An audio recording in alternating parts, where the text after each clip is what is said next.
जय हिंद साथियों, आप सभी का एक बार फिर से ओपन स्टडी जीके के इस यूट्यूब चैनल पे स्वागत है।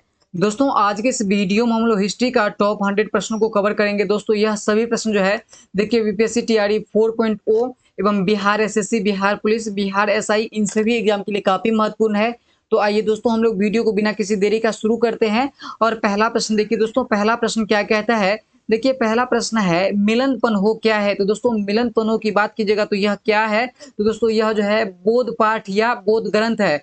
और मिलन पन्हो का जो है रचना किसके द्वारा किया गया था। तो दोस्तों, यह जो है नागसेन के द्वारा जो है मिलन पन्हो का रचना किया गया था। तो इस प्रश्न का जो राइट आंसर हो जाएगा, यानी मिलन पन्हो क्या है, तो यह जो है बोध पाठ या बोध ग्रंथ है। उसके बाद देखिए अगला प्रश्न है। देखिए भारतीयों के लिए जो है सिल्क मार्ग किसने आरंभ कराया था। तो दोस्तों, भारतीयों के लिए जो है सिल्क मार्ग की बात कीजिएगा तो यह जो है किसने आरंभ किया था। तो दोस्तों, यह जो है कनिष्क के शासन काल में जो है भारतीयों के लिए जो है सिल्क मार्ग जो है आरंभ किया गया था। उसके बाद देखिए चरक किसके राज चिकित्सक थे। तो दोस्तों, चरक की बात कीजिएगा तो चरक जो है किनके राज चिकित्सक थे। तो दोस्तों, यह जो है कनिष्क के राज चिकित्सक थे। चरक किनके राज चिकित्सक थे, तो यह जो है कनिष्क के राज चिकित्सक थे।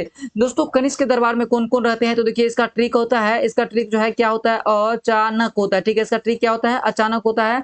और से देखिए क्या होता है, और से जो है अश्वघोष होता है। और से क्या होता है, तो और से जो है अश्वघोष होता है। और चौ से क्या होता है, तो चौ से जो है चरक होता है। ठीक है, और उसके बाद देखिए नौ से क्या होता है, तो दोस्तों नौ से जो है नागा अर्जुन होता है। ठीक है, नागा अर्जुन होता है। और यह तीनों विद्वान जो है किसके दरबार में था, तो यह तीनों जो है कनिष्क के दरबार में था। उसके बाद देखिए दोस्तों अगला प्रश्न क्या कहता है। अगला प्रश्न है, गंधार कला किस काल में विकसित हुई थी। तो दोस्तों, गंधार कला की बात कीजिएगा तो यह जो है किस काल में विकसित हुई थी। तो यह जो है कुषाण काल में जो है गंधार कला विकसित हुआ था। ठीक है, और इनका जो है वर्तमान में बात कीजिएगा तो इनका संबंध वर्तमान में यह स्थान जो है गंधार जो है अफगानिस्तान के आसपास के क्षेत्र में पड़ता है। उसके बाद देखिए दोस्तों पांचवा प्रश्न है। देखिए कनिष्क किस वर्ष जो है राज सिंहासन पर बैठा था। तो दोस्तों, कनिष्क की बात कीजिएगा तो यह जो है कब जो है राज सिंहासन पर बैठा था। तो यह जो है 78 ईस्वी में जो है राज सिंहासन पर बैठा था। और जब यह राज सिंहासन पर बैठा था तो इन्होंने जो है शक संवत जो है आरंभ किया था। और शक संवत की बात कीजिएगा तो दोस्तों कब आरंभ हुआ था, तो यह जो है 78 ईस्वी में हुआ था। उसके बाद देखिए एक और प्रश्न आता है, विक्रम संवत जो है कब शुरू हुआ था। तो दोस्तों, विक्रम संवत की बात कीजिएगा तो विक्रम संवत जो है कब प्रारंभ हुआ था, तो यह जो है 58 ईस्वी पूर्व में जो है विक्रम संवत जो है प्रारंभ हुआ था। ठीक है, उसके बाद देखिए दोस्तों अगला प्रश्न देख लीजिए क्या कहता है। अगला प्रश्न है, शक संवत किसने और कब जो है शुरू किया था। तो दोस्तों, शक संवत जो है कनिष्क के द्वारा जो है शुरू करवाया गया था। और यह जो है 78 ईस्वी में जो है शुरू करवाया गया था। उसके बाद देखिए दोस्तों अगला प्रश्न है, ईसा पूर्व द्वितीय सदी में कागज बनाने की कला किसने खोजा था। तो दोस्तों, ईसवीं शताब्दी पूर्व की बात की जा रही है। तो कागज बनाने की कला का जो है सर्वप्रथम जो है खोज किसके द्वारा किया गया था, तो चीनियों के द्वारा जो है कागज बनाने की कला का जो है खोज किया गया था। उसके बाद देखिए दोस्तों अगला प्रश्न है, पुरुषपुर। देखिए पुरुषपुर किसका दूसरा नाम है। तो दोस्तों, पुरुषपुर की बात कीजिएगा तो यह जो है पेशेवर या पाकिस्तान का जो है दूसरा नाम जो है। उसके बाद देखिए नेक्स्ट प्रश्न है, कुषाण काल के दौरान जो है मूर्ति कला की गंधार शैली में किसका मिश्रण है। तो दोस्तों, कुषाण काल के जो है देखिए कुषाण काल के दौरान मूर्ति कला की गंधार शैली में किसका मिश्रण है। तो दोस्तों, यह जो है भारत और जो है ग्रीक यानी यूनान शैली का मिश्रण देखने को मिलता है। यानी कुषाण काल के दौरान जो है मूर्ति कला की गंधार शैली में किसका मिश्रण मिलता है, तो यह जो है भारत एवं ग्रीक का जो है यानी भारत यूनान शैली का जो है मिश्रण देखने को मिलता है। किसमें, तो यह जो है गंधार शैली में जो है देखने को मिलता है। ठीक है, उसके बाद देखिए अगला प्रश्न है। देखिए भारत का राष्ट्रीय पंचांग किस काल पर आधारित है। तो दोस्तों, भारत का राष्ट्रीय पंचांग की बात कीजिएगा तो यह जो है शक संवत पे आधारित है। किसके पर आधारित है, तो दोस्तों भारत का राष्ट्रीय पंचांग की बात कीजिएगा तो यह जो है शक संवत पे आधारित है। और शक संवत की बात कीजिएगा तो यह जो है कब शुरू हुआ था, 78 ईस्वी में हुआ था। जबकि विक्रम संवत की बात कीजिएगा तो दोस्तों विक्रम संवत जो है कब प्रारंभ हुआ था, तो यह जो है देखिए कब प्रारंभ हुआ था, तो यह जो है 58 ईस्वी पूर्व में जो है प्रारंभ हुआ था। और कई बार प्रश्न में दोनों का जो है डिफरेंट पूछ लिया जाता है, तो उसको भी जो आप लोग ध्यान में रखिएगा। उसके बाद देखिए अगला प्रश्न है, कनिष्क के शासन काल में रहने वाले साहित्यकार थे। तो दोस्तों, अभी जस्ट हम लोग देखे हैं कनिष्क के शासन काल में रहने वाले साहित्यकार में कौन कौन थे, नागार्जुन थे और अश्वघोष। तो यह दोनों जो है किसके शासन काल में था, तो यह दोनों जो है कनिष्क शासन काल में था। उसके बाद देखिए दोस्तों अगला प्रश्न है, देखिए सातवाहनों ने पहले स्थानीय अधिकारी के रूप में काम किया था। तो दोस्तों यह जो है किनके अधीन काम किया था? तो दोस्तों सातवाहन की बात कीजिएगा तो यह जो है किनके अधीन काम किया था? तो यह जो है मौर्यों के अधीन जो है काम किया था। दोस्तों सातवाहन वंश की स्थापना किसके द्वारा किया गया था? तो यह जो है सिमू के द्वारा जो है किसके द्वारा जो है सातवाहन वंश की स्थापना किया गया था? सिमू के द्वारा जो है किया गया था। और इनका राजधानी कहाँ था? तो इनका राजधानी जो है कहाँ था? प्रतिष्ठान जो है इनका राजधानी था। किसका? सातवाहन का हम लोग बात कर रहे हैं। देखिए सातवाहन की स्थापना किसके द्वारा किया गया था? सिमू के द्वारा किया गया था। और इनका राजधानी कहाँ था? प्रतिष्ठान था। और यह किनके अधीन रह के कार्यों काम किया था? तो मौर्यों के अधीन रह करके जो है कार्य किया था। उसके बाद देखिए दोस्तों अगला प्रश्न है, देखिए सातवाहन का महानतम शासक किसे माना जाता है? तो दोस्तों सातवाहन वंश की बात कीजिएगा तो यह जो है इनके जो है महानतम शासक जो है किसको माना गया है? गौतमीपुत्र सतकर्णी को जो है सातवाहन वंश का जो है महानतम शासक जो है माना जाता है। उसके बाद देखिए अगला प्रश्न है, राजा खारवेल किसके चेदी वंश के महानतम शासक थे? तो दोस्तों राजा खारवेल की बात कीजिएगा तो यह जो है चैदी वंश के महानतम शासक थे। तो यह जो है कलिंग से संबंधित है। देखिए राजा खारवेल किसके चेदी वंश के महानतम शासक थे? तो यह जो है कलिंग वंश के महानतम शासक थे। उसके बाद देखिए अगला प्रश्न की बात करेंगे हम लोग। तो अगला प्रश्न है, किस वंश के शासकों ने ब्राह्मणों तथा बौद्ध भिक्षुओं को जो है करमुक्त ग्राम देने की प्रथा जो है प्रारंभ की थी? तो दोस्तों किस वंश के शासकों ने ब्राह्मणों तथा बौद्ध भिक्षुओं को जो है करमुक्त ग्राम देने की प्रथा जो है प्रारंभ किया था? तो दोस्तों यह जो है सातवाहन के द्वारा जो है दिया गया था। देखिए ऐसा प्रश्न बनता है कि सबसे पहले जो है भूमि दान देने की प्रथा जो है किसके द्वारा शुरू किया गया था? तो यह जो है सातवाहन के द्वारा जो है शुरू किया गया था। और इन्होंने जो है ब्राह्मण तथा बौद्ध भिक्षुओं को जो है करमुक्त भूमि देना जो है आरंभ किया था। किसके द्वारा? सातवाहन के द्वारा किया गया था। और सातवाहन वंश का स्थापना किसके द्वारा किया गया था? सिमू के द्वारा करवाया गया था। और जो है इनकी राजधानी कहाँ था? तो दोस्तों इनका राजधानी जो है प्रतिष्ठान हुआ करता था। ठीक है। उसके बाद देखिए दोस्तों अगला प्रश्न की बात कीजिएगा तो अगला प्रश्न जो है 16 नंबर प्रश्न है, देखिए भारत में सर्वप्रथम सोने के सिक्का जारी करने वाला कौन था? तो दोस्तों भारत में जो है सर्वप्रथम सोने का सिक्का जो है किसके द्वारा जारी किया गया था? तो यह जो है कुषाण के द्वारा जो है जारी किया गया था। ठीक है। उसके बाद देखिए अगला प्रश्न है, वह कौन गुप्त राजा था जिसने विक्रमादित्य की पदवी ग्रहण की थी? तो दोस्तों विक्रमादित्य की बात कीजिएगा तो यह जो है चंद्रगुप्त द्वितीय जो है विक्रमादित्य की जो है उपाधि धारण किया था। दोस्तों देखिए गुप्त वंश का स्थापना किसके द्वारा किया गया था? तो देखिए गुप्त वंश की स्थापना की बात कीजिएगा तो यह जो है किसके द्वारा किया गया था?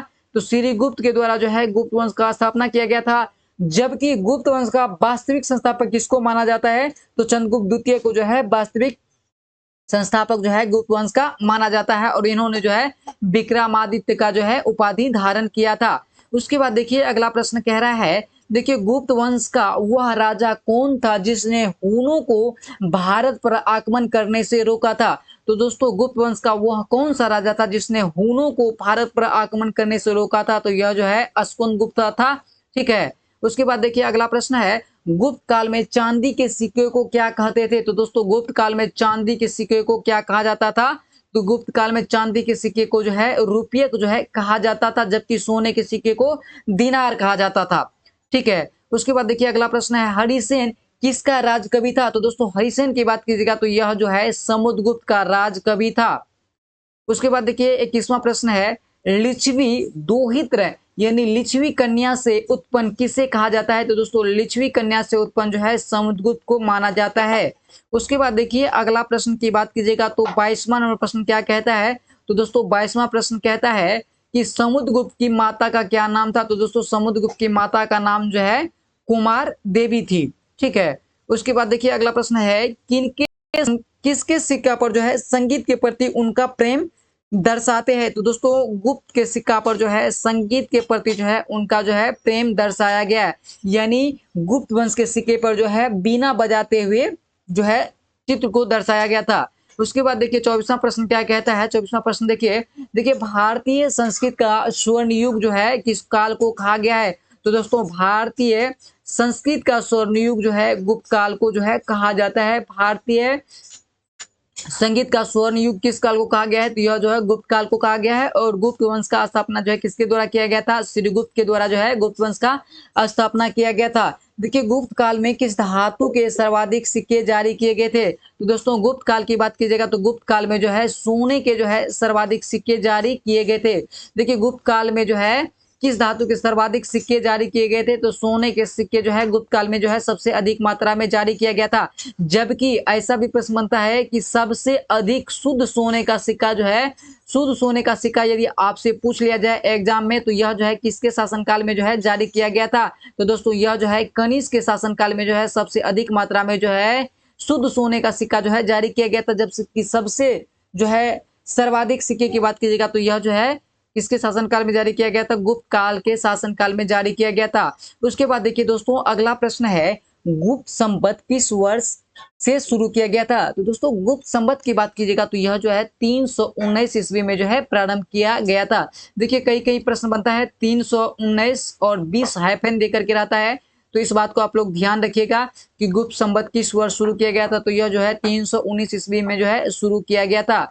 उसके बाद देखिए दोस्तों अगला प्रश्न है, कवि कालिदास किसके राज कवि थे? तो दोस्तों कवि कालिदास की बात कीजिएगा तो यह जो है भारत का शेक्सपियर कहलाया है और यह जो है चंद्रगुप्त विक्रमादित्य के दरबार में थे। कवि कालिदास किसके राज कवि थे? तो यह जो है चंद्रगुप्त विक्रमादित्य के राज कवि हुआ करते थे। उसके बाद देखिए दोस्तों अगला प्रश्न है, इलाहाबाद इलाहाबाद या प्रयागराज की बात कीजिएगा तो इलाहाबाद स्तंभ के शिलालेख में किसकी उपलब्धियां वर्णित है? तो दोस्तों इलाहाबाद के स्तंभ लेख में जो है समुद्रगुप्त का जो है उपलब्धियां का जो है वर्णन किया गया है।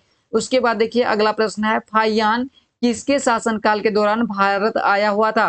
तो दोस्तों फाहियान की बात कीजिएगा तो फाहियान जो है किसके शासनकाल के दौरान भारत आया हुआ था? तो यह जो है चंद्रगुप्त द्वितीय के शासनकाल में जो है फाहियान भारत आया हुआ था। जबकि हर्षवर्धन की बात कीजिएगा तो दोस्तों हर्षवर्धन जो है किसके शासनकाल में भारत आया हुआ था? तो दोस्तों हर्षवर्धन जो है यह जो है किसके शासनकाल में आया हुआ था? तो यह जो है वेनसांग के शासनकाल में जो है हर्षवर्धन जो है भारत आया हुआ था। ठीक है, जबकि प्रश्न है यहाँ फाहियान किसके शासनकाल में आया था? तो चंद्रगुप्त द्वितीय के शासनकाल में आया हुआ था। उसके बाद देखिए दोस्तों अगला प्रश्न है, देखिए गुप्त शासकों की सरकारी या दरबारी भाषा क्या थी? तो दोस्तों गुप्त शासकों की सरकारी या दरबारी भाषा की बात कीजिएगा तो संस्कृत हुआ करता था। उसके बाद देखिए नेक्स्ट प्रश्न है, ब्राह्मीर कौन है? तो दोस्तों ब्राह्मीर की बात कीजिएगा तो यह जो है एक प्राचीन गणितज्ञ एवं खगोलज्ञ था। ब्राह्मीर जो है क्या था? यह जो है प्राचीन गणितज्ञ एवं खगोल विद्वान थे। उसके बाद देखिए दोस्तों अगला प्रश्न की बात करेंगे तो अजंता की चित्रकारी में क्या निरूपित किया गया है? तो दोस्तों अजंता की गुफा, अजंता की चित्रकारी की बात कीजिएगा तो इनमें जो है जातक कथाओं का जो है वर्णन देखने को मिलता है। और जातक कथा का धर्म जो है संबंध किससे है? तो दोस्तों यह जो है महात्मा बुद्ध के जो है पुनर्जन्म पे आधारित है। उसके बाद देखिए अजंता की चित्रकारी की विषय वस्तु किससे संबंधित है? तो दोस्तों अजंता की चित्रकारी की बात कीजिएगा तो यह जो है बौद्ध धर्म से संबंधित है। उसके बाद देखिए नेक्स्ट प्रश्न कह रहा है, देखिए संगम काल में रोमन व्यापार का केंद्र कौन था? तो दोस्तों अरेकी मेंडू की बात कीजिएगा जो वर्तमान में पांडिचेरी के आसपास का क्षेत्र है, यहाँ से जो है देखिए संगम काल में जो है रोमन व्यापार का केंद्र जो है किसको माना जाता है? अरेकी मेंडू को जो है माना जाता है। उसके बाद देखिए दोस्तों अगला प्रश्न देखिए चालुक्यों ने अपना साम्राज्य कहाँ स्थापित किया था? तो दोस्तों चालुक्यों की बात कीजिएगा तो यह जो है साम्राज्य जो है अपना स्थापित किया था वह जो है दक्षिण भारत में जो है स्थापित किया था। उसके बाद देखिए दोस्तों अगला प्रश्न है, देखिए फूहर नगर की नींव किस चोल शासक ने रखी थी? तो दोस्तों फूहर नगर की नींव की बात की जाए तो यह जो है कारिकल के द्वारा जो है रखा गया था। उसके बाद देखिए दोस्तों चोलेश्वर नामक मंदिर का निर्माण किसने किया था? तो दोस्तों चोलेश्वर नामक मंदिर की बात की जाए तो इनका निर्माण जो है विद्यालय के द्वारा जो है किया गया था। और विद्यालय की बात कीजिएगा तो यह जो है चोल वंश का संस्थापक कौन था? तो दोस्तों यह जो है विद्यालय था। ठीक है, उसके बाद देखिए अगला प्रश्न की बात कीजिएगा तो अगला प्रश्न है, गंगा को उत्तर से दक्षिण ले जाने वाला चोल राजा कौन था? तो दोस्तों गंगा की बात कीजिएगा तो गंगा को जो है उत्तर से दक्षिण ले जाने वाला चोल राजा कौन था? तो दोस्तों यह जो है राजेंद्र चोल था, जो कि गंगा को उत्तर से दक्षिण ले जाने का काम किया था, राजेंद्र चोल के शासनकाल में हुआ था। उसके बाद देखिए दोस्तों अगला प्रश्न कह रहा है 39वां प्रश्न है, देखिए चोल राजा राजेंद्र ने कौन सी पदवी धारण की थी? तो दोस्तों चोल राजा राजेंद्र की बात करेंगे तो यह जो है गंगेकोंड चोलम और जो है मुंडीकोंडा और पंडित चोल की उपाधि धारण किया था। उसके बाद देखिए दोस्तों अगला प्रश्न है, अधिकांश चोलकालीन मंदिर किस देवी या देवता को समर्पित है? तो दोस्तों अधिकांश चोल कालीन मंदिर की बात कीजिएगा तो यह जो है किस देवी या देवता को समर्पित है? तो दोस्तों यह जो है शिव को समर्पित है। उसके बाद देखिए दोस्तों 41वां प्रश्न क्या कह रहा है? देखिए महाबलीपुरम के सप्त पैगोडा किसके द्वारा संरक्षित कला के साक्षी है? तो दोस्तों महाबलीपुरम के जो है सप्त पैगोडा की बात कीजिएगा तो यह जो है किसके द्वारा जो है संरक्षित जो है कला के साक्षी है? तो दोस्तों यह जो है पल्लवों से संबंधित है। उसके बाद देखिए दोस्तों अगला प्रश्न देखिए क्या है? देखिए ये प्रश्न थोड़ा सा देख लीजिए, इनका निर्माण जो है किसके द्वारा जो है करवाया गया था? तो देखिए महाबलीपुरम का जो है सप्त पैगोडा जो है किसके द्वारा संरक्षित है? तो यह जो है पल्लवों के द्वारा संरक्षित है। और इनका निर्माण जो है किसके द्वारा करवाया गया था? तो इनका निर्माण जो है नरेश नरसिंह वर्मन प्रथम के द्वारा जो है इनका निर्माण जो है करवाया गया था। उसके बाद देखिए दोस्तों अगला प्रश्न क्या बनता है? अगला प्रश्न है चोल राजाओं ने किस धर्म को संरक्षण प्रदान किया था? तो दोस्तों चोल राजा की बात कीजिएगा तो यह जो है किस धर्म को जो है संरक्षण प्रदान किया था? तो दोस्तों यह जो है शैव धर्म को जो है संरक्षण प्रदान किया था। यानी चोल राजाओं का संबंध जो है किस धर्म से देखने को मिलता है? तो सबसे अधिक मात्रा में जो है शैव धर्म से जो है इनका संबंध देखने को मिलता है चोल राजाओं का।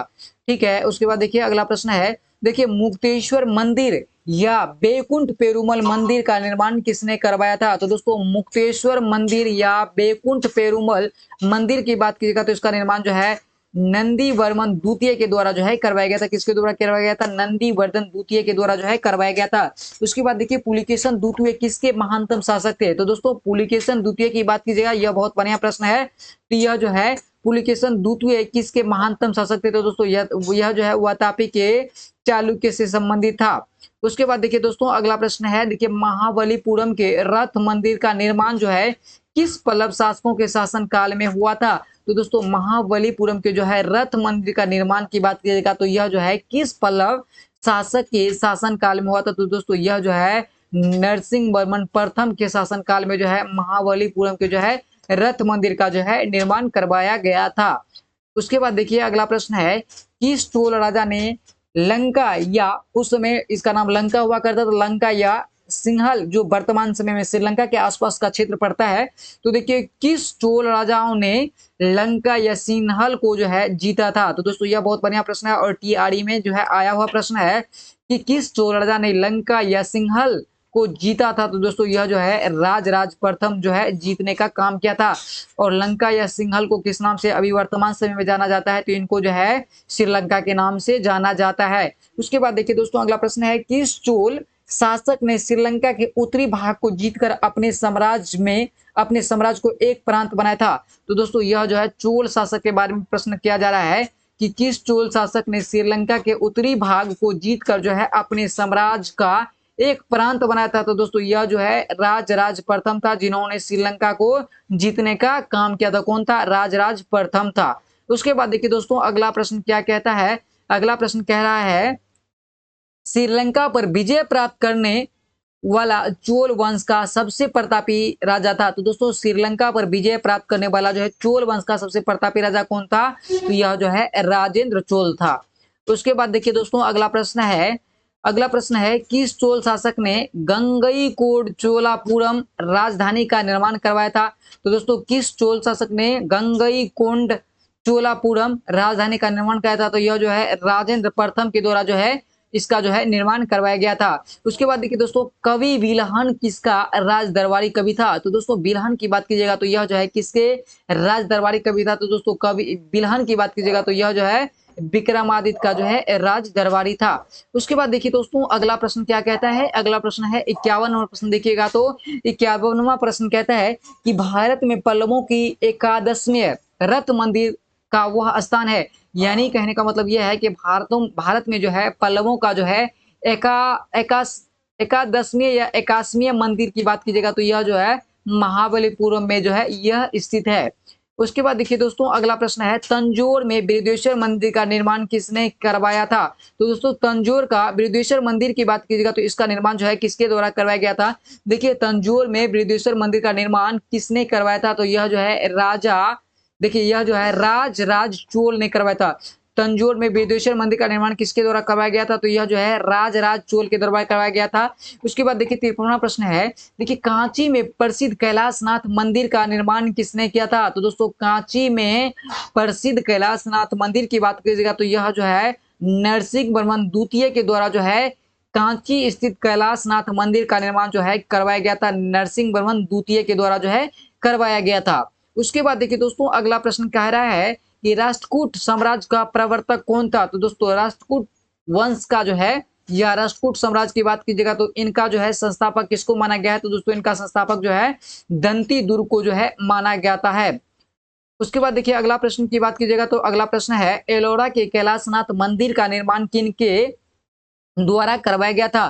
तो दोस्तों एलोरा का जो है कैलाशनाथ मंदिर की बात कीजिएगा तो इनका निर्माण जो है किसके द्वारा जो है करवाया गया था? तो यह जो है राष्ट्रकूट के राजा जो है कृष्ण प्रथम के द्वारा जो है एलोरा स्थित जो है कैलाशनाथ मंदिर का निर्माण जो है राष्ट्रकूट वंश के राजा जो है कृष्ण प्रथम के द्वारा जो है करवाया गया था। कैलाशनाथ मंदिर का निर्माण करवाया गया था।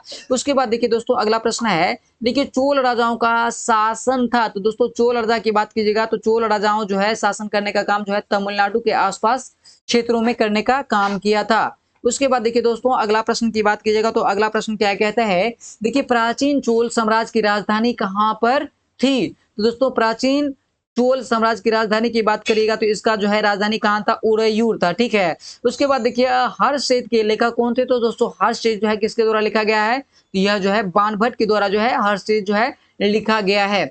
उसके बाद देखिए दोस्तों अगला प्रश्न है यादव सम्राटों की राजधानी कहाँ थी? तो दोस्तों यादव सम्राटों की राजधानी की बात कीजिएगा तो इनका राजधानी जो है देवगिरी हुआ करता था। यादव सम्राटों की राजधानी कहाँ था? देवगिरी था। उसके बाद देखिए दोस्तों अगला प्रश्न की बात कीजिएगा तो अगला प्रश्न है माउंट आबू में प्रसिद्ध दिलवाड़ा मंदिर किसने बनवाया था? तो दोस्तों माउंट आबू में जो है माउंट आबू में प्रसिद्ध दिलवाड़ा मंदिर की बात कीजिएगा तो इनका निर्माण जो है बिमल शाह ने किया था और इनका जो है डिजाइन या वस्तुपाल की बात कीजिएगा वस्तुपाल तथा तेजपाल नामक दो व्यक्ति के द्वारा जो है इनका जो है डिजाइन का जो है काम किया था।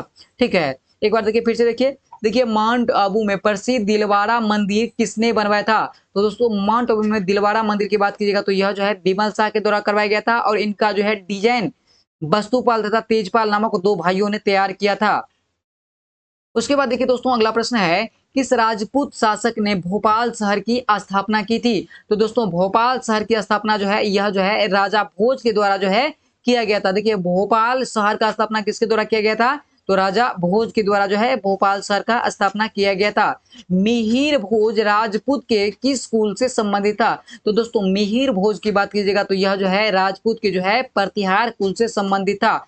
उसके बाद देखिए दोस्तों अगला प्रश्न है, देखिए ह्वेनसांग किसके शासनकाल के दौरान भारत आया हुआ था? तो दोस्तों ह्वेनसांग की बात अभी जस्ट हम लोग पहले किए थे। ह्वेनसांग जो है यह किसके शासनकाल में भारत आया था? तो ह्वेनसांग जो है हर्षवर्धन के शासनकाल में जो है भारत आया हुआ था।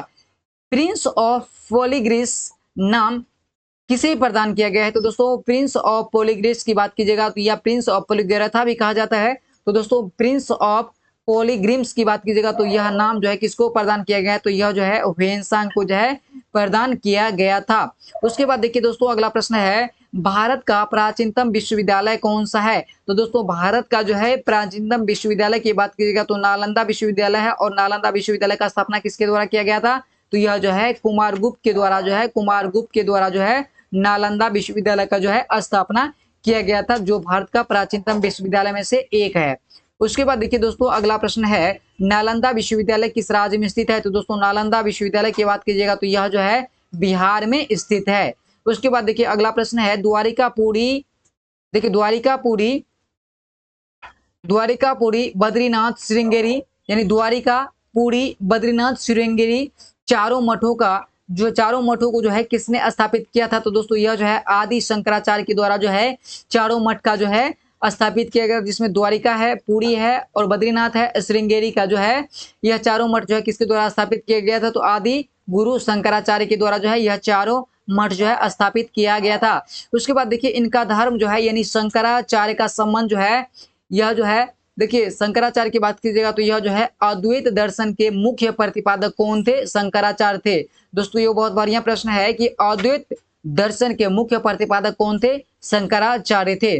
उसके बाद देखिए दोस्तों अगला प्रश्न है हर्षवर्धन को किसने पराजित किया था? तो दोस्तों हर्षवर्धन की बात कीजिएगा तो इनको जो है पुलिकेशिन द्वितीय के द्वारा जो है पराजित किया गया था। उसके बाद देखिए दोस्तों अगला प्रश्न है हर्षवर्धन की आरंभिक राजधानी कहाँ थी? तो देखिए हर्षवर्धन की आरंभिक राजधानी की बात कीजिएगा तो इनका जो है आरंभिक राजधानी कहाँ था? तो दोस्तों थानेश्वर था और बाद में जो है इनको जो है स्थानांतरित कर दिया गया था।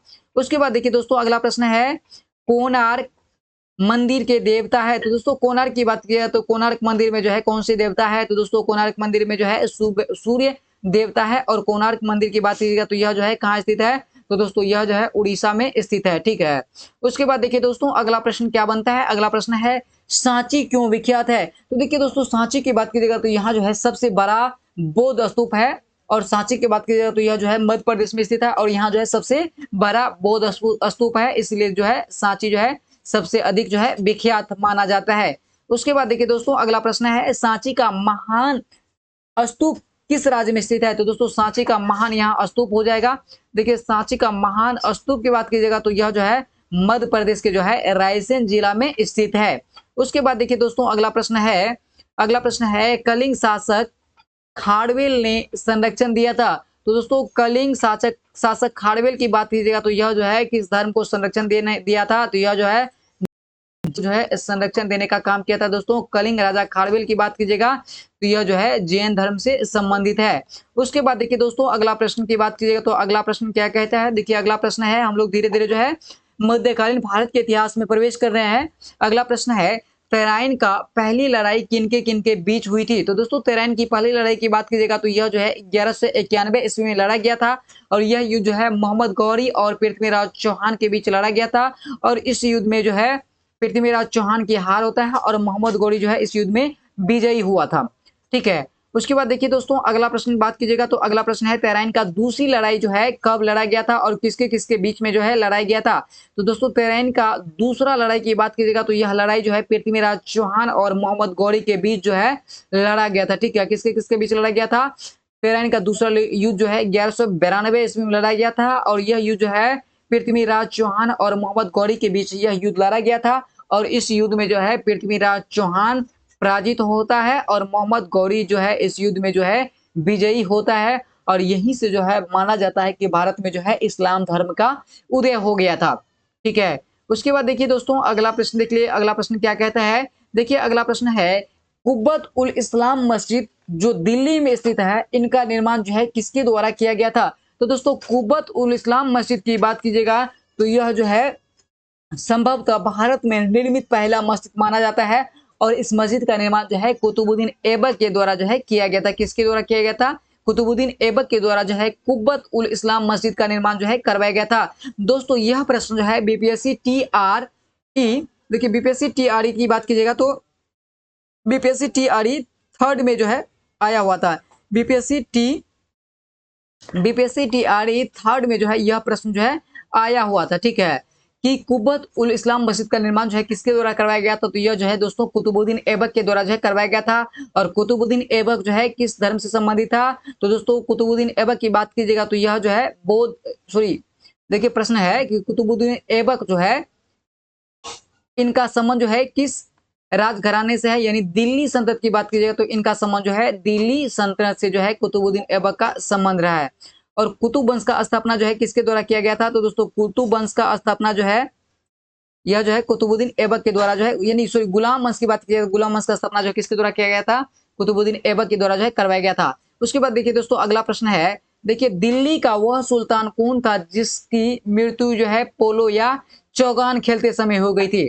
तो देखिए दोस्तों दिल्ली का वह सुल्तान जिसकी मृत्यु जो है पोलो या चौगान खेलते समय हो गई थी तो दोस्तों यह जो है कुतुबुद्दीन ऐबक था और कुतुबुद्दीन ऐबक के द्वारा जो है गुलाम वंश का स्थापना कब किया गया था? तो दोस्तों गुलाम वंश का स्थापना जो है इन्हीं के शासनकाल में जो है और इन्हीं के द्वारा जो है कब किया गया था? तो दोस्तों इन्हीं के द्वारा जो है 1206 ईस्वी में जो है गुलाम वंश का स्थापना किया गया था और 1210 ईस्वी में जो है इसका जो है पोलो या चौगान खेलते समय जो है इनकी मृत्यु हो जाती है, ठीक है। उसके बाद जो है आराम सा बनता है कुछ दिन के लिए, उसके बाद जो है पुनः इल्तुतमिश बन जाता है। उसके बाद देखिए दोस्तों अगला प्रश्न है फारसी त्योहार नवरोज का जो है परिवर्तन किसने किया था? तो दोस्तों फारसी त्योहार नवरोजा की बात कीजिएगा तो यह जो है बलबन के द्वारा जो है शुरू किया गया था और देखिए दिल्ली के खिलजी सुल्तान थे। तो दोस्तों दिल्ली के खिलजी सुल्तान की बात करेंगे तो यह जो है तुर्क मुसलमान थे। उसके बाद देखिए दोस्तों अगला प्रश्न है, देखिए दिल्ली के किस सुल्तान ने एक रोजगार विभाग, दान विभाग और परोपकारी चिकित्सालय की स्थापना की थी? तो दोस्तों दिल्ली सल्तनत के जो है देखिए किस सुल्तान ने एक रोजगार विभाग, दान विभाग, परोपकारी चिकित्सालय की स्थापना की थी? दोस्तों परोपकारी चिकित्सा में क्या आता है? तो दोस्तों खैराती अस्पताल जो है इनका नाम है, क्या था? खैराती अस्पताल नाम था। और दान विभाग को जो है क्या कहा गया है? तो दास विभाग कहा गया। दान विभाग को जो है दास विभाग कहा गया है। ठीक है, दान विभाग को दास विभाग कहा गया है। ठीक है, तो यह तीनों व्यवस्था जो है किसके द्वारा करवाया गया था? तो यह तीनों जो है फिरोज शाह तुगलक के द्वारा जो है करवाया गया था। और फिरोज शाह तुगलक की बात कीजिएगा तो दोस्तों यह जो है तुगलक वंश से संबंधित है। यह जो है किस वंश से संबंधित था? यह जो है तुगलक वंश से संबंधित था। उसके बाद देखिए दोस्तों अगला प्रश्न क्या कहता है, देखिए एक बार हम लोग दिल्ली सल्तनत के बारे में थोड़ा सा अच्छे से देख लेते हैं। तो देखिए सबसे पहला देखिए कि दिल्ली सल्तनत का स्थापना जो है किसके द्वारा करवाया गया था? तो दोस्तों दिल्ली सल्तनत का जो है देखिए शासन काल देखिएगा तो इनका शासन काल जो है देखिए 1206 से लेकर के जो है 1526 तक जो है दिल्ली सल्तनत का जो है शासन काल रहा है। और इसमें जो है 5 राजवंशों ने शासन किया था। उसको हम लोग एक बार बारी बारी ट्रिक से देखते हैं। तो देखिए इसका ट्रिक होता है GKTSL होता है। ठीक है, देखिए G4 क्या होता है? तो दोस्तों G4 होता है गुलाम वंश। ठीक है, G4 क्या होता है? गुलाम वंश होता है। G4 होता है गुलाम वंश होता है। K4 होता है खिलजी वंश। K4 होता है खिलजी वंश होता है। T4 जो है तुगलक वंश होता है। S4 जो है सैयद वंश होता है। S4 सैयद वंश होता है। और L4 जो है लोधी वंश होता है। एक बार हम लोग छोटा सा शॉर्ट रिवीजन कर लेते हैं। देखिए गुलाम वंश की बात कीजिए तो गुलाम वंश का स्थापना जो है किसके द्वारा किया गया था?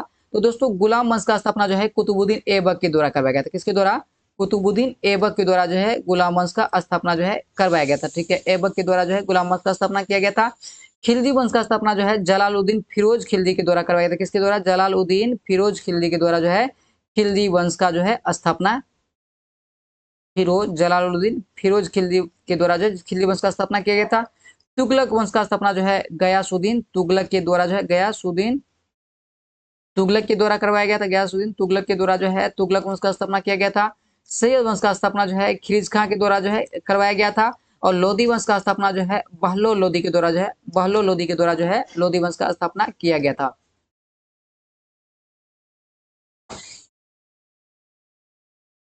बहलोल लोधी के द्वारा जो है लोधी वंश का स्थापना जो है किया गया था। देखिए इनका ईस्वी भी देख लीजिए एक बार थोड़ा सा। देखिए ईस्वी देखिएगा तो ईस्वी जो है देखिए कुतुबुद्दीन ऐबक का शासन काल जो है कब से कब तक रहा है? तो दोस्तों यह जो है 1206 टू 1210 तक जो है इनका शासन काल रहा है। यदि आप गुलाम वंश का शासन काल देखिएगा तो इनका शासन काल जो है 1206 टू 1290 तक जो है इनका शासन काल रहा है। किनका? गुलाम वंश का रहा है। उसके बाद देखिए खिलजी वंश आता है। तो दोस्तों खिलजी वंश का स्थापना जो है देखिए 1290 टू 1320 तक जो है इनका शासन काल रहा है। ठीक है, उसके बाद देखिए तुगलक वंश का देखिएगा तो तुगलक वंश का जो है इनका जो है 1320 टू 1414 तक जो है इनका शासन काल रहा है। 1320 टू 1414 तक जो है तुगलक वंश का शासन काल रहा है। उसके बाद देखिए सैयद वंश की बात कीजिएगा तो दोस्तों सैयद वंश का जो है शासन काल देखिएगा तो यह जो है कब से कब तक किया है? तो दोस्तों सैयद वंश जो है 1414 टू 1451 तक किया है। उसके बाद देखिए अंतिम में लोधी वंश है। और लोधी वंश का शासन काल देखिएगा तो लोधी वंश का है 1451 टू 1526 तक जो है लोधी वंश का शासन काल रहा है। ठीक है, देखिए गुलाम वंश का स्थापना किसके द्वारा किया गया था? तो कुतुबुद्दीन ऐबक के द्वारा किया गया था। इसका वास्तविक संस्थापक कौन था? तो इल्तुतमिश था। उसके बाद देखिए खिलजी वंश का संस्थापना किसके द्वारा किया गया था? जलालुद्दीन फिरोज खिलजी के द्वारा करवाया गया था। और इनका जो सबसे मेन मुख्य शासक हुए उसमें जो है फिरोज शाह, उसमें जो है अलाउद्दीन खिलजी थे। ठीक है, अब तुगलक वंश में आइएगा तो तुगलक वंश का स्थापना गयासुद्दीन तुगलक के द्वारा करवाया गया था। और इनका जो है यानी तुगलक वंश का जो विस्तार हुआ था वह जो है किसके शासनकाल में हुआ था? फिरोज शाह तुगलक के शासनकाल में हुआ था। सैयद वंश का स्थापना खिलजी खां के द्वारा करवाया गया था। और लोधी वंश में 3 शासक हुए जिसमें पहला था कौन? बहलोल लोधी था, दूसरा था सिकंदर लोधी और तीसरा जो है कौन था? इब्राहिम लोदी था। तो दोस्तों एक प्रश्न आता है कि आगरा शहर का निर्माण जो है किसके द्वारा करवाया गया था? तो आगरा शहर का स्थापना जो है सिकंदर लोदी के द्वारा किसके द्वारा करवाया गया था? सिकंदर लोदी के द्वारा जो है 1504 ईस्वी में करवाया गया था। ठीक है, और 1506 में जो है इन्होंने जो है आगरा को राजधानी बना लिया था। ठीक है, इसके बाद देखिए अगला प्रश्न है कि लोदी वंश का जो है अंतिम शासक कौन था? तो दोस्तों लोदी वंश का अंतिम शासक कौन था? इब्राहिम लोदी था। और इब्राहिम लोदी और देखिए इब्राहिम लोदी और जो है बाबर के बीच जो है 21 अप्रैल 1526 को जो है 21 अप्रैल 1526 को जो है पानीपत का जो है प्रथम युद्ध होता है। और इस युद्ध में जो है इब्राहिम लोदी की हार हो जाती है और यहाँ जो है बाबर जो है इस युद्ध में जीता है और यहीं से जो है भारत में जो है मुगल वंश का जो है स्थापना हो गया था। ठीक है, उसके बाद ये हम लोग पुनः सिलेबस पर चलते हैं। ठीक है, एक बार देखिए क्या कह रहा था कि देखिए दिल्ली के किस सुल्तान ने एक रोजगार विभाग, दान विभाग और परोपकारी चिकित्सालय की स्थापना जो है किया था? तो यह जो है फिरोज शाह तुगलक के द्वारा जो है करवाया गया था। उसके बाद देखिए दोस्तों स्वयं को दूसरा सिकंदर या सिकंदर ए सानी कहने वाला सुल्तान कौन था? तो दोस्तों यह जो है अलाउद्दीन खिलजी था। उसके बाद देखिए दोस्तों अगला प्रश्न देखिए, अगला प्रश्न क्या कहता है? तो दोस्तों अगला प्रश्न है सल्तनत वंश के शासनकाल में सेना को नगद वेतन देने तथा अस्थाई सेना रखने की शुरुआत किसने किया था? तो दोस्तों दिल्ली सल्तनत काल में जो है देखिए दिल्ली सल्तनत में जो है अलाउद्दीन खिलजी हुए जिन्होंने सेनाओं को जो है नगद वेतन देना प्रारंभ किया और अस्थाई सेना जो है रखने का जो है पहली बार जो है नींव स्टार्ट किया था। ठीक है, तो इस प्रश्न का जो राइट आंसर हो जाएगा अलाउद्दीन खिलजी हो जाएगा जिन्होंने सेनाओं को नगद वेतन देना भी प्रारंभ किया और अस्थाई सेना रखने भी प्रारंभ किया और घोड़ा पर जो है हुलिया एवं दाग लिखने का प्रथा जो है इन्हीं के द्वारा जो है प्रारंभ किया गया था। उसके बाद देखिए दोस्तों अगला प्रश्न है, बहुत बढ़िया प्रश्न है और यह प्रश्न जो है इस बार जो है बीपीएससी में आया हुआ था, 70वें बीपीएससी में प्रश्न आया हुआ था कि मलिक गाफूर से प्रश्न आया हुआ था मलिक गाफूर या हजार दिनारी जनरल था? तो दोस्तों यह जो मलिक गाफूर की बात कीजिएगा तो यह जो है अलाउद्दीन खिलजी का जो है सेनापति कह सकते हैं, जनरल कह सकते हैं। ठीक है, उसके बाद देखिए अगला प्रश्न क्या कहता है दोस्तों, अगला प्रश्न है देखिए बाजार विनिमय प्रणाली आरंभ किसने की थी? तो दोस्तों बाजार विनिमय प्रणाली कहिए या बाजार नियंत्रण प्रणाली कहिए या तो यह जो है किसके द्वारा शुरू किया गया था? तो यह जो है अलाउद्दीन खिलजी के द्वारा जो है शुरू किया गया था। उसके बाद देखिए दोस्तों अगला प्रश्न है मोहम्मद बिन तुगलक निपुण था? तो दोस्तों मोहम्मद बिन तुगलक की बात की जाए तो यह जो है दर्शन में निपुण था और यह जो है तुगलक वंश में जो है सबसे यानी पूरा ओवर और जो है दिल्ली सल्तनत काल की बात कीजिएगा तो सबसे अधिक पढ़ा लिखा शासक कौन था? यही था, मोहम्मद बिन तुगलक था। और सबसे दिल्ली सल्तनत में सबसे ज्यादा असफल शासक कौन था? तो वो भी जो है यही था, यानी सबसे ज्यादा पढ़ा लिखा भी शासक था कौन? मोहम्मद बिन तुगलक था। और सबसे अधिक असफल शासक भी कौन था? यह जो है आपको मोहम्मद बिन तुगलक ही था। उसके बाद देखिए दोस्तों इबन बतूता कहाँ से आया हुआ था? तो दोस्तों इबन बतूता की बात करेंगे तो यह जो है मोरक्को यात्री था जो मोरक्को से आया हुआ था। ठीक है, उसके बाद देखिए अगला प्रश्न है इबन बतूता किसके शासनकाल में भारत आया हुआ था? तो दोस्तों इबन बतूता की बात कीजिएगा तो यह जो है कब 1333 ईस्वी में जो है भारत आया था, 1333 ईस्वी में भारत आया था और उस समय जो है मोहम्मद बिन तुगलक का शासनकाल था। उसके बाद देखिए दोस्तों अगला प्रश्न है आगरा नगर की स्थापना किसके द्वारा जो है की गई थी? तो दोस्तों अभी जस्ट हम लोग देखे हैं आगरा नगर की स्थापना जो है किसके द्वारा किया गया था? तो यह जो है सिकंदर लोदी के द्वारा जो है 1504 में स्थापना किया गया था और 1506 में इन्होंने जो है आगरा को ही अपना राजधानी बना लिया था। उसके बाद देखिए दोस्तों अगला प्रश्न है सल्तनत काल में सुल्तानों की राजभाषा क्या था या क्या थी? तो दोस्तों सल्तनत काल में सुल्तानों की राजभाषा की बात कीजिएगा तो फारसी उस समय जो है सुल्तानों का यानी दिल्ली सल्तनत काल का जो है राजभाषा हुआ करता था। उसके बाद देखिए दोस्तों अगला प्रश्न है सूफी परंपराओं में पीर से क्या आशय है? तो दोस्तों सूफी परंपराओं में पीर से जो है यह जो है सूफियों के जो है गुरु से संबंधित है। उसके बाद देखिए दोस्तों अजमेर में किस सूफी संत का दरगाह है? तो दोस्तों अजमेर में जो है यह जो है मोइनुद्दीन चिश्ती सूफी संत का दरगाह कहाँ स्थित है? अजमेर में है। उसके बाद देखिए दोस्तों अगला प्रश्न है छत्रपति शिवाजी के गुरु कौन थे? तो दोस्तों रामदास जो है छत्रपति शिवाजी के गुरु थे। ठीक है, उसके बाद देखिए अगला प्रश्न है विजयनगर साम्राज्य की स्थापना किसने की थी? तो दोस्तों विजयनगर साम्राज्य का स्थापना जो है संगम वंशीय शासक हरियर एवं बुक्का के द्वारा जो है कब किया गया था? 1336 ईस्वी में किया गया था। विजयनगर साम्राज्य की स्थापना किसके द्वारा किया गया था? तो हरिहर एवं बुक्का के द्वारा कब किया गया था? 1336 ईस्वी में किया गया था। उसके बाद देखिए दोस्तों अगला प्रश्न है, विजयनगर साम्राज्य किस नदी के तट पर स्थित है? तो दोस्तों विजयनगर साम्राज्य की बात कीजिएगा तो यह जो है तुंगभद्रा नदी के तट पर स्थित है। उसके बाद देखिए दोस्तों अगला प्रश्न है, कृष्णदेव राय कौन सी पुस्तक लिखी थी? तो दोस्तों कृष्णदेव राय की बात कीजिएगा तो यह जो है आमुक्तमाल्यदा पुस्तक और जामवती और कल्याणम जो है किसके द्वारा लिखा गया था? तो यह जो है कृष्णदेव राय के द्वारा जो है लिखा गया था, जिसमें सबसे अधिक प्रचलित कौन है? आमुक्तमाल्यदा पुस्तक जो है सबसे अधिक प्रचलित है, जो कृष्णदेव राय के द्वारा लिखा गया है था। उसके बाद देखिए दोस्तों अगला प्रश्न है, विजयनगर के मध्यकालीन नगर को वर्तमान में कहते हैं? तो दोस्तों विजयनगर के जो है मध्यकालीन नगर को वर्तमान में हम्पी कहा जाता है। हम्पी या कर्नाटक भी कहा जाता है। विजयनगर के मध्यकाल के नगर को वर्तमान में हम्पी और अभी फिलहाल जिसको कर्नाटक के नाम से जाना जाता है। देखिए कृष्णदेव राय किसके साथ मैत्रीपूर्ण संबंध था? तो दोस्तों कृष्णदेव राय की बात करिएगा तो यह जो है पुर्तगालियों से जो है इनका जो है मैत्रीपूर्ण संबंध है, था।